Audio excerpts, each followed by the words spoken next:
김동엽의 수익 플러스 오늘도 와운의 김동엽 대표와 함께합니다. 어서 오세요. 네, 안녕하십니까? 네, 대표님 어제 발표된 관세 우리 시장도 장 초반에 좀 충격을 받았는데 네.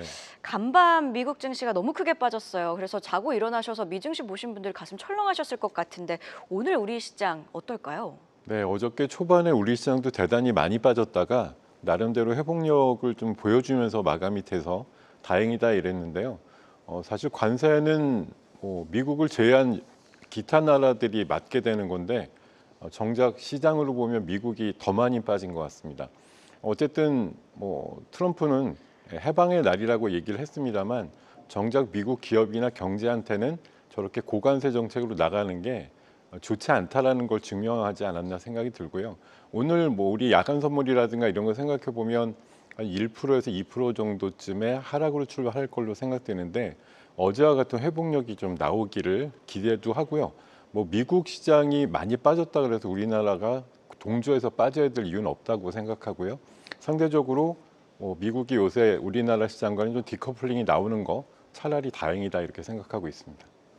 네, 오늘 시장 출발은 다소 어려울 수도 있다 이렇게 진단을 해주셨는데요. 어제처럼 회복력을 보일 수 있길 기대해 보도록 하겠습니다. 그런 의미에서 첫 번째 이슈 열어볼까요? 첫 번째 이슈로는 바이오를 가지고 오셨네요. 네, 맞아요.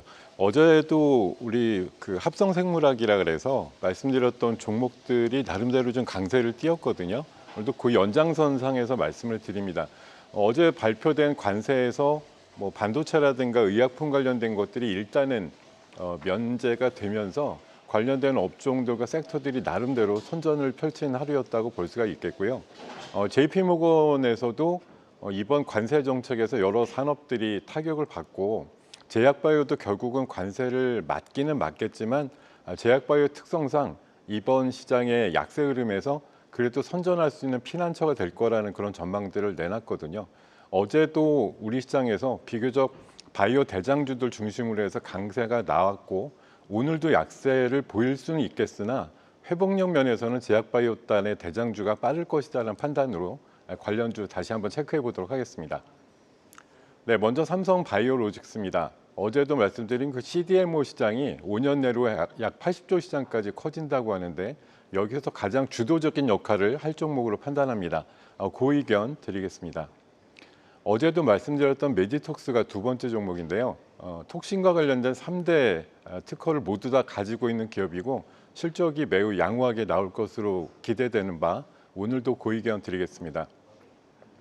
자, 세 번째는 휴젤인데요. 휴젤 역시 1분기 실적이 사상 최대급으로 잘 나온 기업이고요. 톡신이라든가 이런 쪽에서 매출단의 계속적인 증가가 예상되는 바 그 의견 드리도록 하겠습니다. 네, 삼성바이오로직스, 메디톡스 그리고 휴젤 모두 고의견 주셨습니다. 그런데 트럼프 대통령이 간밤에 또 의약품 관세를 곧 발표할 수도 있다 이렇게 이야기를 했는데 이건 큰 우려사항은 아닐까요? 원래 이번에도 발표가 되는 거라고 예정을 하고 있었는데 제가 알기로는 그 미국의 제약바이오 업계에서 강력하게 요청을 한 걸로 알아요. 하더라도 단계적으로 해다오 이런 식으로 해서 이번에 면제 정도 됐기 때문에 조만간이라고 얘기를 했지만 아마 그쪽에 강력한 로비라든가 이런 거 감안해보고 또 미국 제약업계가 해외로부터 수입하는 원재료 비중이 제가 알기로는 한 60~70% 된다고 알고 있어서 관세 폭탄을 맞게 되면 업계가 힘들어진다는 판단하고 있어서 그렇게 빨리 발표하지는 않을 것 같다는 생각을 해보고 있습니다. 네, 알겠습니다. 그럼 두 번째 이슈도 열어보도록 할 텐데 결국에는 펀더멘털 실적을 가지고 오셨네요. 네, 오늘 아무래도 출발이라든가 장중 흐름이 다소 보수적인 관점이 필요하다는 생각인데 이럴 때일수록 가장 기본으로 돌아가야 된다는 생각을 하고 있거든요. 결국은 실적이 찍히고 사상 최대 실적이 1분기 때 예상되는 기업이 그래도 같이 내려갔다가 올라올 때 가장 빠른 흐름을 가져온다라는 원칙을 가지고요. 오늘 같은 날 좀 시장이 별로 좋지는 않겠습니다만 실적이 좋은 종목 쪽에 더 한번 집중하시는 전략이 좋을 것 같아서 오늘 주제를 실적으로 정해봤고요. 1분기 실적이 특히 잘 나온 기업들 위주로 해서 한번 체크해 보도록 하겠습니다. 먼저 기아입니다. 1분기 실적을 봤을 때 약 37만 대 정도의 매출이 나와서 사상 최대 실적이라고 얘기를 하고 있는데요. 방금 코너에서도 다뤘듯이 자동차 관세도 그 25%나 매겨지기 때문에 다소 타격이 클 거라는 전망들이 나오고 있는데 어제 현대나 기아차 그 대표가 그랬더라고요.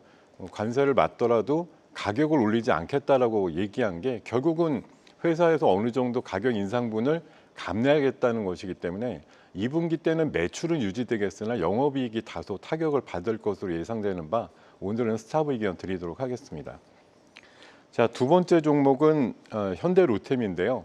K2 전차에 대한 연속적인 수출 계약이 계속될 것으로 보이고요. 1분기 실적도 2천억에 가까운 영업이익이 나올 것으로 예상되어서 앞으로의 지속적인 실적 개선 감안해서 고의견 드리겠습니다. 자, 세 번째는 롯데관광개발인데요. 1분기가 비수기인데도 불구하고 최고의 드롭백을 나타냈다고 하고요.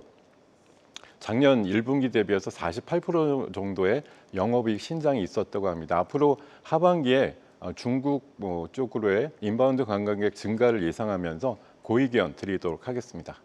네, 롯데관광개발 그리고 현대로템은 고의견 주셨지만 기아는 스탑 의견 주셨습니다.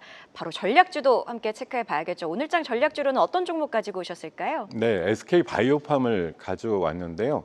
세노바메이트라고 하는 신약이 미국에서 그 동사의 매출 한 80%를 차지할 정도로 인기를 얻고 있는 약이거든요. 관련해서 지금 관세가 매겨지면 이 약도 이제 걱정을 하시는 분들이 많은데 거의 반제품을 캐나다에 수출해가지고 캐나다에서 완제품을 만들어서 미국으로 납품하고 있는 만큼 최근에 어저께 발표된 거에서도 캐나다, 멕시코와의 그 협정을 맺고 있는 품목에 대해서는 당분간 무관세로 되는 만큼 관련되는 피해가 최소화될 것으로 예상하고요. 이게 관세를 맺게 되면은 지금 현재 한 2, 3년 전부터 준비를 하고 있어서 미국 내 협력 공장들을 이용해서 생산할 수 있다라는 그런 자신감이 있는 것 같습니다. 관련해서 최근에 ADHD 관련된 치료제 임상 3상값도 좋게 나오는 바 오늘 상대적으로 안정감을 갖고 있는 종목이라고 판단드려서 말씀을 드리고요. 목표가는 12만 원, 손절가는 8만 5천 원 제시해 드리겠습니다. 네, 이렇게 오늘장 전략주 SK 바이오팜까지 자세한 투자 의견 들어봤습니다. 오늘도 김동엽의 수익 플러스 와운의 김동엽 대표와 함께했습니다. 다음 주에 뵙겠습니다. 네, 고맙습니다. 계속해서 다양한 경제 이슈를 알고 싶다면 구독과 좋아요, 알림 설정 부탁드립니다. AI 캐스터 권미정이었습니다.